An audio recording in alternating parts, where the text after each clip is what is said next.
Hello and welcome to the Craft Beer Corner. For today, we are going to be doing a review of two different beers from the same brewer. It is Samuel Smith's. They are an English brewer based out of Yorkshire, founded in 1758. It is the oldest brewery in Yorkshire, England. We're going to be starting with two of the very first beers I ever had by Samuel Smith, and indeed these were some of the very first really good quality beers that I ever had when I first started getting into proper beer and the craft beer scene.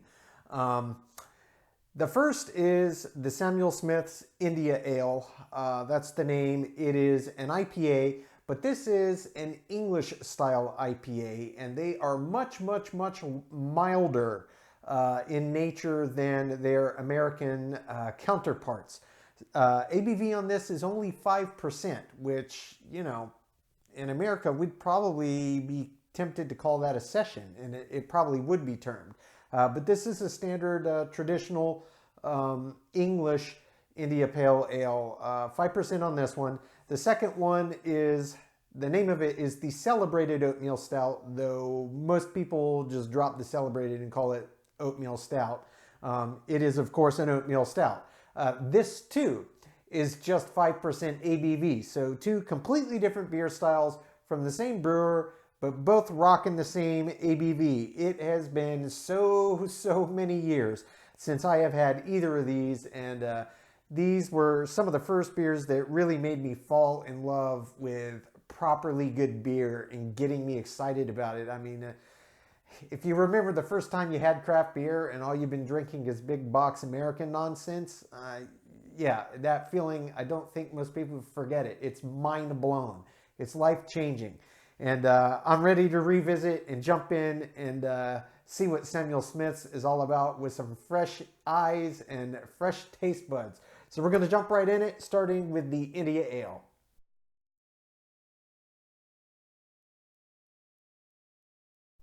Okay, so jumping straight in with the Samuel Smith's India Ale. This is their IPA, 5% ABV, as they both are.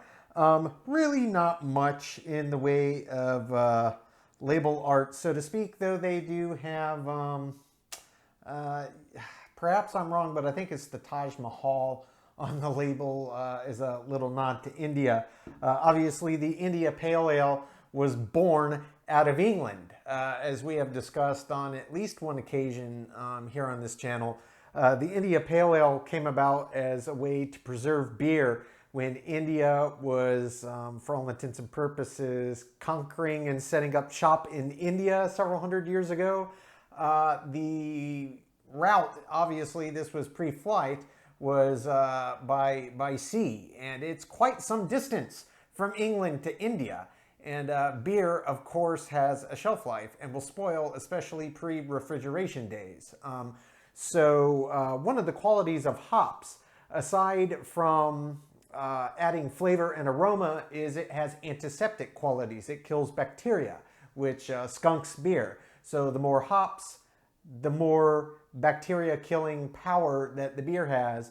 So that's how the IPA was born. It was a bigger beer that was more heavily hopped, that would last the length of the voyage, so the people on the ships, A, could have something that would last for them to drink, and B, it would still be good when they actually got to India, and they could have it, sell it, whatever they did with it, export it. Nonetheless, that's how the India Pale Ale was born, and that is why it's called the India Pale Ale. It was just a souped up version of a standard pale ale.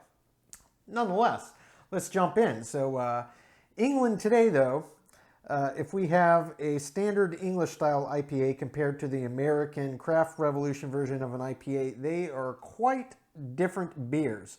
The English style is nowhere near as bold, in your face, hoppy, ABV, the whole 9 yards. It's much more subtle and restrained, but it's still got the spirit that you can clearly tell is the baseline for the American IPA kind of boom and just explosion of all these variations and continuing to push the envelope and moving the intensity up. But we hold this up to the light, we could see compared to a standard IPA such as one might find in America, this is quite caramelly. And I haven't had enough English standard traditional English IPAs to say if this is normal for the style, but this is much more amber and caramelly colored in hue than the average American IPA, to be certain. It formed a pretty standard IPA head on there. This isn't the best glass that I have for it's quite a bit wider, so you really got to go quick and kind of vigorous to get it to bloom up. It did okay considering how relatively gently I poured it, but it looks great. The head formed as it should, and let's jump in, give it a sniff. Now I can tell you, this beer, the aroma on this is quite different than your normal IPA. For starters, there is a very distinct boozy smell about it, which is funny because it's only 5% ABV. You wouldn't really expect that, but it does. It smells boozy, akin to a barley wine. It really, really does. And you can also very much smell those caramel malts. I assume they use caramel malts or a mix of caramel malts, amber malts, carapils, some combination like that, because it smells quite strongly of a caramel roasted malt.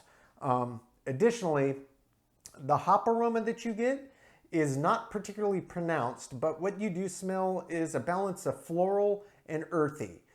There's no big citrusy, juicy, anything like that. No pine, no resin. It's a balance of floral and earthy, predominantly floral. And it's been so many years, pushing 2 decades since I've had one of these. This was actually the very first IPA I ever had.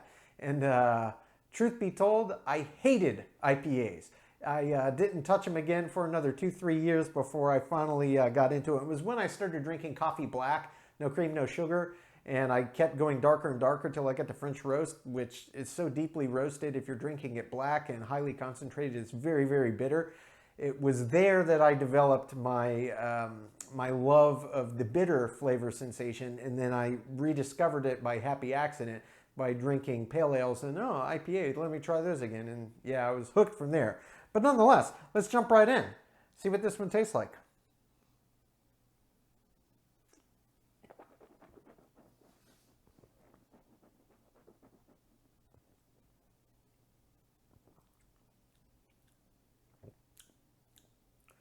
It's a nice beer. It is distinctly a different animal compared to an American IPA. And the flavor profile on this really does very, very closely match the aroma. The first thing that you get in your mouth is this slight sweetness, and there's a little bit of a slight fruity edge to it, though I couldn't pinpoint the fruits. It's got this slightly fruity quality to it. It doesn't taste like fruit per se, but it gives the impression of fruit, and it probably is because of that slight sweetness that you're getting in your mouth, and then that mixes with that kind of floral edge that you got on the nose from the hop. And then from there, that gets out of the way, and it just opens up to this beautiful, beautiful caramel flavor, a very deep, rich caramel flavor. And that gets out of the way, and then on the back end of the finish, you get that underlying earthy hop element. And it still all is mixing with this very present caramel malt flavor. It's a really, really solid beer. And that booze you can smell on the nose, not a hint of it in the flavor anywhere. It does not taste boozy at all. It just smells boozy. It's such an interesting thing to smell a 5% beer that smells that boozy, and there's not a hint of it in the flavor. Let's jump in and explore the body and the mouthfeel.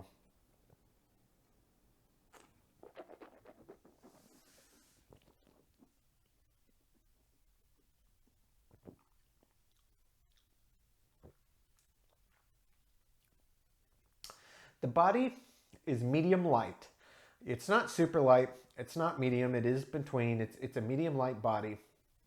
The mouthfeel, considering it's only 5% ABV and the body's so relatively light, it's actually got a decent bit of thickness to it. It's not viscous like an Imperial Stout type viscous, but it's got some viscosity to it. It's got some thickness. It does stick around the palate, which I think is what really helps it produce this really nice long finish, especially for an only 5% ABV. There's fewer fermentables, there's fewer ingredients in the base beer, so that it has that much staying power of the flavor is really a testament to just how well balanced and how well brewed this is. This is such a good beer. I think any American IPA fan, if they've never had this or a traditional style English IPA, do yourself the favor and try it. It's a very different experience. Completely different animal. They are, of course, the same type of beer, but we have gone so big and so bold that it's, I mean, honestly, you could make an argument that an American IPA should be its own separate category versus a standard IPA. Like, if this is the standard, where it was invented, where we've gone is so far out in left field compared to home base. It's kind of insane. But it's nice to taste the progenitor. This is what made it. You know, we're drinking the spawn of this bad boy, and you can taste it. It's got the soul of the IPA. It's just much more subtle and much more subdued. It's a very enjoyable beer. I'm going to take my time, finish sipping on this, enjoying every minute of it, come up with my scores, and when we come back, we'll move on to the Celebrated Oatmeal Stout, also 5% ABV.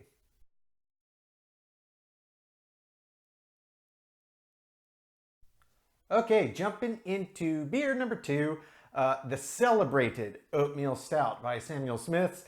Just as the first, it's a 5% ABV. Their bottle art's not that interesting. I mean, it's, you know, it's rather subdued, nothing crazy. So let's just get this poured into the glass.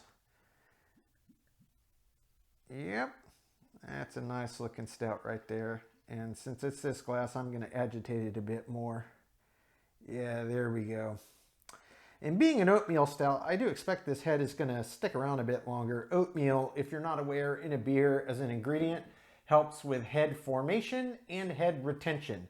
It is legitimately above all common or uncommon ingredients that one puts in beer, the #1 ingredient for head creation and retention. So there's a lot of reasons, particularly with something like a stout, why you would use oats in the process of making your beer and in your malt bill, as it were.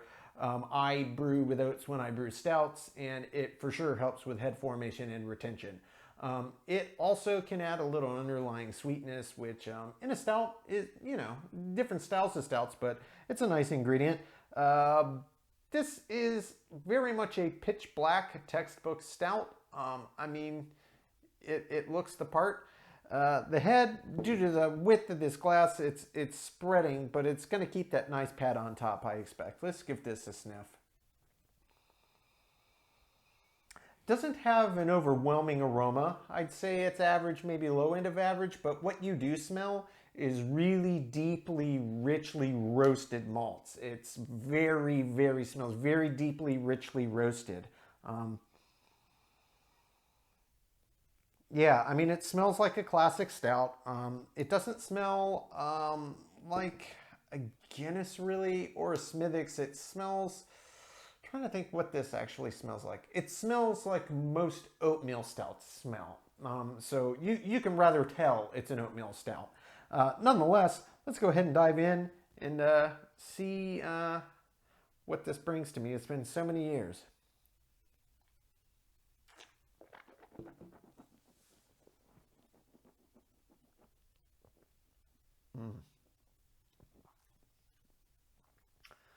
Oh yeah, I remember this one. Oh yeah, I absolutely remember this one.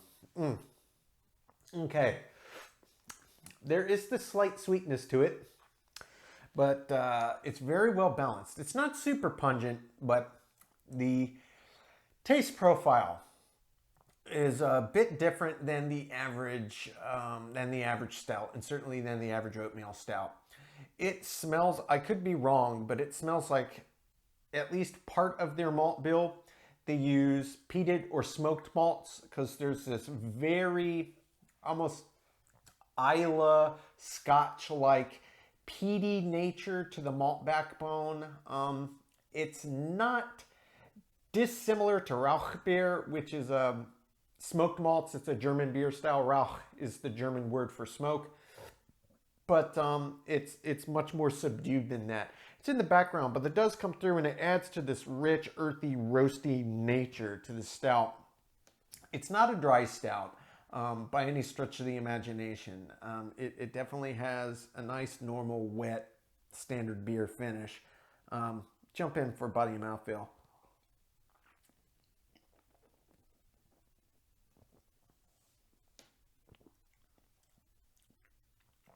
The body is medium light. It's a 5% stout. Not a super high ABV. This is not an imperial. This is just kind of standard stout. Oh, it's so good. It's got such a lovely lingering finish and aftertaste too. The mouthfeel is just slightly thicker than the viscosity of water. That's the best way I could put it. It has a slight thickness to it. A slight. It's very, very slight. It's not particularly weighty. It's much more aligned with the sensation of having water in your mouth than anything else, just with a little bit more weight and a little bit more thickness. This is not what I would call a heavy or a thick beer, albeit a very, very dark stout, but stouts don't have to be thick, nor do they have to be heavy, and this is not one. This is a nice, very kind of middle of the road stout for me. It doesn't really ride any extreme. The only thing I could say about this beer that maybe would put it in a category where some would perhaps not enjoy it as well is because of that smoked malt, that peaty smoked malt quality. It does come through in the flavor profile, and if you don't like that in beer, this may be off-putting to you. If you do enjoy it, there's a lot of Russian Imperial stouts will often have kind of a slightly charred, smoky edge to their malts as well. You may well enjoy this, but this would be a nice, easy drinking stout. I remembered this clearly as soon as I got it in my mouth. It's a very, very good beer. It's a very good stout. This is just good, honest beer. I'm gonna take my time, come up with my scores, and I'll come back and we will get both beers ranked top to bottom.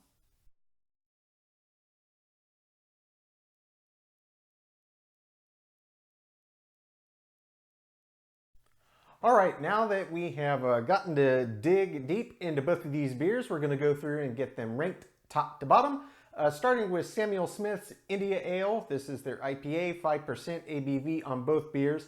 Again, based out of Yorkshire, England, founded in 1758. Starting with the aroma. The aroma on this one was, it was okay. It was above average in kind of presence that it had. Though for an IPA, it definitely is not as normal as the average IPA offering you might find out in the market. Bear in mind that this is a very old brewer and these are very old recipes. And in today's big, bold, experimental craft environment in which we find ourselves so lucky to be in the midst of, these are kind of punching against some really heavy hitters that are going bigger, bolder, bigger, bolder. So before I even start this review, I'm going to preface this with who do I think these beers are for? I think that they're for people that maybe don't like as big or intense beer, maybe people that are just starting to explore the world of craft and other micro brews, you know, stuff outside the big box norm, and you know, just to gauge what, you know, the baseline is for the style that maybe isn't quite as pungent. These would be great choices. So starting off, the aroma on this one, it was nice, a little boozy, which was interesting, but predominantly a kind of caramel forward aroma. I give it a 7. It was above average. Taste on this one, you know, fighting against other IPAs in the market, it was just average. It gets a 5. The body on this was only 5% ABV beer to start, so that's quite low in today's landscape of IPAs, and it showed. Low end of average, it gets a 4 for the body. The mouthfeel on this, it was on the higher end of average. It had a nice mouthfeel, but it didn't have enough body to really boost up the qualities of viscosity and staying power. Mouthfeel, it gets a 6. Finish on this was nice though. It was certainly above average. It had some nice length to it and let you get really interesting caramel, big caramel quality, almost like you find in a modern double or triple IPA. 7 out of 10 for the finish on this one. Head retention, it formed great. This was well above average, certainly for an IPA. I give it an 8 there. Appearance-wise, quite a bit darker than a standard IPA. You know, I'm not saying it's a bad thing. I'm just saying it deviates from the norm. I had to split the middle and gave it average of 5. Balance on this, it was pretty well balanced, but you know my thoughts and feelings on an IPA. The hop is the shining star, it's the hero, it's the cornerstone of the style, and it just didn't have enough hop presence at all by any IPA standard. I gave it a 6. I gave it the high end of average, but I'm bearing in mind this is a very old English recipe, old style, several hundred years old. Feeling and intangibles, I still really enjoyed it, and I'm trying to give this beer a fair shake without comparing to all of the other myriad of IPAs, but I have to be fair. I still really enjoyed it. I gave it a 7, above average. Example of the style, again, it's fighting with so many IPAs in the marketplace, but I still deep down think it's a very good beer and it's a great place to start. I gave it average, I gave it a 5. That brings the total score on Samuel Smith's India Ale to a 60 out of 100. Moving on to the Celebrated Oatmeal Stout, again 5% ABV. The aroma on this, it was okay. It wasn't weak, it wasn't strong, it was just in the middle. I gave it a 5. For the taste, I really enjoyed this one. Not as big and bold as today's modern stouts, but it still had nice presence. And the interesting combination of different really deeply roasted malts and what tasted like smoked or peated malts in the back added an extra layer of character. I gave it certainly above average, 8 out of 10. The body on this one, this is not your standard average heavy stout. This was quite a light-bodied stout. I gave it the low end of average. I gave it a 4. The mouthfeel, the same thing. It just didn't have much girth or viscosity to it. It gets a 4 there. For the finish, it actually had a reasonably long finish considering there's not anywhere near the amount of fermentables as in the average stout you could find today. It still lasted a while though. I gave it above average, I gave it a 7. Head and retention, I didn't pour this as aggressively as I probably should have to form that classic oatmeal stout head because that's such a wide rim glass and I knew it, but it still did a decent job considering my lackluster pour. I gave it a 7 out of 10. Appearance-wise, this was a great looking stout. Not pitch black like most stouts, but very, very close to it. Probably more akin to a Schwarzbier color in intensity. Still well above average, I gave it an 8. Balance, this was a well-balanced beer. You could really taste all the different layers of malt and all the different types that they put in there, and it kind of fell in a line, and none of them really overpowered the other. That was a well-balanced stout. I gave it a well above average, 8 out of 10. Feeling in the intangible. This is another 8 out of 10. I really enjoyed this, and while it's not as big and bold and pungent as most modern stouts, this is still a fine example of a really well-crafted stout. Moving on to an example of the style. For all the reasons I just mentioned, it gets another 8. So that brings the total score on Samuel Smith's The Celebrated Oatmeal Stout to a 67 out of 100. Now, a 60 and a 67, compared to many of the scores on the majority of the beers I reviewed, they sound low. But keep in mind that these are old recipes that have been brewed for ages, and beer has gone kind of off the rails in the last couple decades, and we're getting bigger, bolder, more experimental. So I stand by what I said. If you like a milder beer, if you're just dipping your toes into the water of craft and the micro scene, these would be good jumping board places to start. They're not going to be so big and bold and insane compared to what you're used to drinking that it's going to be off-putting, but it gives you an idea of the base sense of the style. So these are not bad beers. They are excellent beers. Just compared to modern offerings, you know, their age in what they're doing is showing. Nonetheless, that's today's review. I really enjoyed jumping back into Samuel Smith's. These were some of the first beers that really got me in love with the craft scene and microbrews, and I still love them to this day. I really enjoy both of these, and certainly I will be getting some more Samuel Smiths to review because they have a lot of different beer offerings out there. Ladies and gents, that's today's review. Thank you so much for tuning in as always.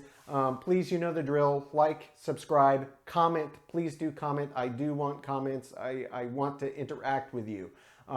If you want to get notified when our videos go live, you can click the bell. They will let you know as soon as they go live on YouTube. And that's a wrap for this one. Till next time, folks, keep it beer, keep it craft. Cheers.